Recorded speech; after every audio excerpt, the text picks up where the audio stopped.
কিনে দিয়েছি, সব কাপড়গুলো খুলে আমাকে দিতে হবে, শুধু তাই নয় যেটা পরে আসো এটাও খুলে দিতে হবে। তো এবার যুবক কান্না করতেছে আর ডাক দিয়ে বলতেছে, চাচা আমার সব কিছু নিয়ে দেন, কিন্তু আমার পরনের কাপড়গুলো নিয়েন না, আমি একজন যুবক মানুষ, আমি কিভাবে উলঙ্গ হয়ে থাকবো। তো এবার চাচা ডাক দিয়ে বলতেছে যে না, কখনো সম্ভব নয়, তোমার শরীরের পোশাকটাও আমাকে খুলে দাও, এটা আমি তোমাকে কিনে দিয়েছিলাম। তো এবার এই যুবক নিজের শরীরের পোশাকটাও খুলে দিয়েছে।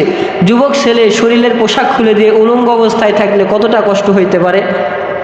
এবার উলঙ্গ অবস্থায় রাস্তা দিয়ে হেঁটে হেঁটে যাইতেছে, মক্কা নগরে সবাই তার দিকে তাকায় আছে আর হাসতেছে, হাসি ঠাট্টা করতেছে, দেখো উলঙ্গ অবস্থায় যাইতেছে, কত বড় বেলজ্জ ইসি, এরকম অনেক কথা বলে তাকে শরম দিতেছে।